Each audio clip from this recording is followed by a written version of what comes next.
थांबा, एकदम थांबा.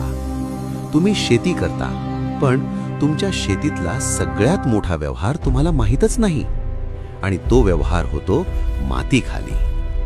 मित्रांनो, तुमचं झाड दररोज 50% हो 50% कमाई एका गुप्त बाजारात उधळतं. तुम्हाला वाटतं मी एक्झॅजरेशन करतोय?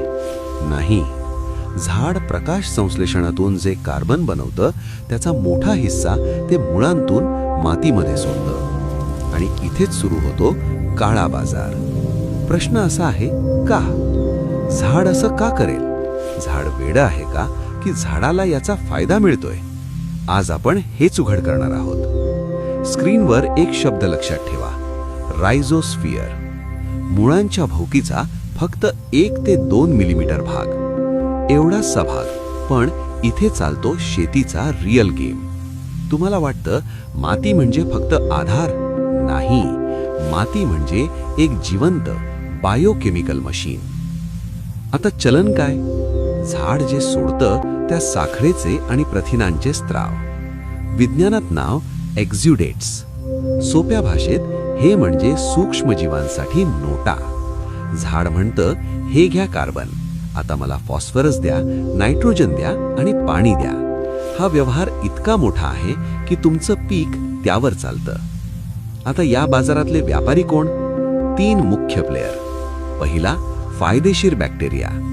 हे मुळांभोवती बायोफिल्म बनवतात, म्हणजे सुरक्षा कवच. दुसरा, मायकोरायझा बुरशी. ही बुरशी म्हणजे झाडाचा एक्सटेंडेड नेटवर्क. जिथे मुळं पोचत नाहीत तिथून पाणी आणि खनिजे आणते. तिसरा, प्रोटोझोआ.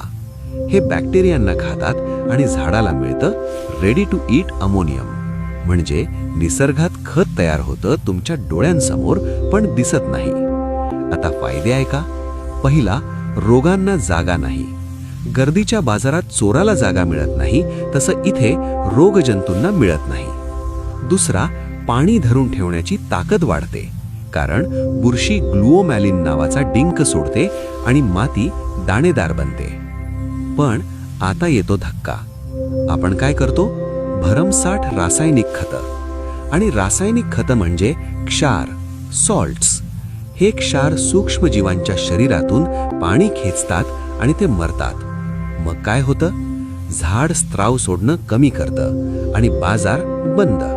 शेवटी जमीन निर्जीव. म्हणून मित्रांनो, आता निवड तुमची आहे.